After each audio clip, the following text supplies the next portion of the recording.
વડોદરાના તાંદલજા વિસ્તારમાં નવી નગરી પાસે આવેલ આત્મજ્યોત વિદ્યાલયને લઈને ગંભીર વિવાદ ઊભો થયો છે અને વર્ષ 1994થી શ્રી ગજાનન એજ્યુકેશન ટ્રસ્ટ સંચાલિત આ શાળા છેલ્લા 32 વર્ષથી હજારો વિદ્યાર્થીઓનું ભવિષ્ય ઘડતી આવી છે। ત્યારે અચાનક પરીક્ષાના સમયમાં જ સ્કૂલ તોડવાની જાહેરાત થતાં વાલીઓમાં ભારે ખળભળાટ મચી ગયો છે।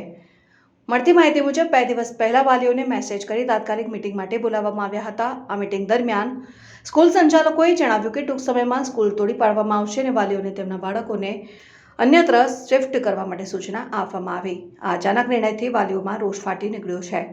वालीओनो सीधो सवाल छे के 32 वर्षथी सुचारू रीते चालती स्कूलने तोडવાનો निर्णय कया कारणोसर लेवायो? शुं कोई प्रशासनीय दबाण छे के कोई अन्य स्वार्थ? वालीओए आक्षेप कर्यो छे के परीक्षा दरमियान आवो निर्णय लेवामां आवता बाळकोना अभ्यास अने मानसिक स्थिति पर गंभीर असर पड़ी रही छे। मध्य सत्रमां स्कूल बदली करवानी फरज પડતા વિદ્યાર્થીઓના ભવિષ્ય સાથે સીધા ચેડા થઈ રહ્યા છે। અમારા બાળકોનું ભવિષ્ય કોણ સંભાળશે એવો સવાલ વાલીઓ ઉઠાવી રહ્યા છે અને સમગ્ર મામલે આજે વાલીઓ એકત્રિત થઈને સંચાલકો સામે જોરદાર રજૂઆત કરી હતી અને સ્પષ્ટતા માંગવામાં આવી હતી। સાથે જ વાલીઓએ ચેતવણી આપી છે કે જો યોગ્ય જવાબ નહીં મળે તો તેઓ આંદોલનનો રસ્તો અપનાવશે। આ ઘટનાએ શિક્ષણ વ્યવસ્થાની પારદર્શિતાને લઈને પણ અનેક સવાલો ઊભા કર્યા છે। વર્ષોથી ચાલતી શાળાને અચાનક બંધ કરવાનો નિર્ણય માત્ર વાલીઓ જ નહીં પરંતુ સમગ્ર વિસ્તાર માટે ચિંતાનો વિષય બન્યો છે। શું બનાવ બન્યો તો ને આજે બધા વાલીઓ સ્કૂલે ભેગા થયા, શું છે કારણ આનું? સૌથી પહેલાં તો તમને એક જાણ કરવા માગું છું, અસ્સલામુ અલૈકુમ। અને બીજી વાત એવી છે કે ઇન્ના લિલ્લાહિ વ ઇન્ના ઇલૈહિ રાજીઉન, એનો મતલબ એવો છે કે અમારી જોડે એક દુઃખદ ઘટના થવાની છે જે અમને જાણ હજુ હમણાં મળી છે। આત્મજ્યોત સ્કૂલ કરીને છે જે આજથી કેટલા વર્ષોથી હાલમાં ઘણા સપના બી જોડાયેલા છે, અમારા બાળકોનું ભવિષ્ય બી છે। તો આ સ્કૂલ તોડવા માટે મતલબ કે એટલી મહેનત થઈ રહી છે કે જે 2 વર્ષથી મહેનત ચાલી રહી છે।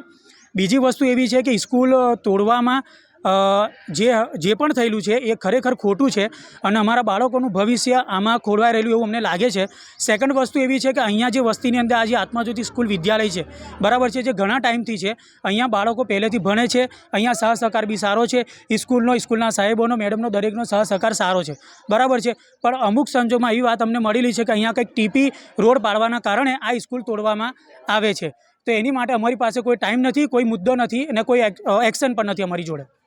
તો પ્રિન્સિપલ દ્વારા તમને કોઈ જાણ કરવામાં આવી હતી? પ્રિન્સિપાલ દ્વારા અમને એક મેસેજ આપવામાં આવેલો હતો, એક ચિઠ્ઠી પણ આપવામાં આવી કે તમારી વાલીઓની મિટિંગ રાખેલી છે, એના અંદર તમારે બધું કહેવાનું છે। પણ અહીંયાથી અમને આગેવાનો થ્રુ એવું કહેવાય અહીંયા મળ્યું છે, પ્રિન્સિપલના જે સ્કૂલના જે સંચાલક છે એમના થ્રુ અમને એવો મેસેજ આપ્યો છે કે અહીંયા સ્કૂલ નહીં રહે, સ્કૂલ તૂટી જશે, જતી રહેશે, તમે બીજી કહેવાય તમારા બાળકોને શિફ્ટ કરો, તમારે જે કરવું એ કરો, અમારે એનાથી કોઈ લેવા દેવા નથી, એવું અમને જાણવા મળ્યું છે। હાલ આગળ પરીક્ષા આવે છે તો છોકરાનું ભવિષ્ય શું? એમને નથી પડેલી, સમજો કે અમને અમારા બાળકોનું ભવિષ્યની અમને ખબર છે, અમારે શું કરવું કેવું કરવું, અમે બાળક પાસે મહેનત કરીએ છીએ, મેડમ અને સાહેબો કરે છે, પણ સંચાલકોને એ વસ્તુની જાણ નથી।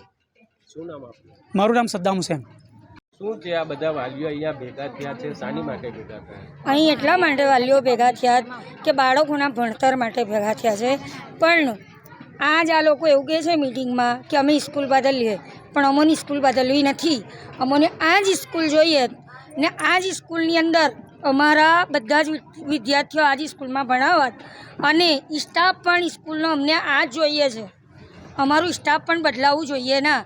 આગળ અમે કોની ઉપર બીજા સ્ટાફ પર કેવી રીતે વિશ્વાસ કરી જોઈએ કે અમારું છોકરું બહાર સેફ છે કે નથી, એ અમને કેવી રીતે ખબર પડશે? એટલે જે સ્કૂલ તોડવા આજે આવ્યા હતા કોર્પોરેશન, તો એમની વિશે શું કહેશો? ના, આ સ્કૂલ ના તૂટવી જોઈએ। કઈ વર્ષોથી છે આ સ્કૂલ, આજની નથી। મારા છોકરા પણ આ જ સ્કૂલની અંદર ભણીને મોટા થયા, આજે એમના જ બાળકો આ સ્કૂલની અંદર ભણે। આ સ્કૂલ તોડવાની હતી તો પ્રિન્સિપલ યા ટીચર અમોને એવું કહે છે અમોને કે 2 વર્ષથી અમે એની કોશિશ કરીએ, પણ અમને વાલીઓને જાણ કમ નથી કરી। વાલીઓને જાણ તો કરી શકે ને, પણ વાલીઓને જાણ કરી નથી। હમણાં ખાલી એક પાવડી હાથમાં છોકરાઓને પરમ દિવસ પકડાઈ દીધી છે, એ પાવડીને અમે કરીએ તો કરીએ હું? આગળ પરીક્ષા આવે છે, શું કહેશો છોકરાનું ભવિષ્ય? પરીક્ષા તો આપવાનું કહે છે, પણ પાછળ એનું શું? શું નામ આપ્યું? સલમા અયુબ પટેલ।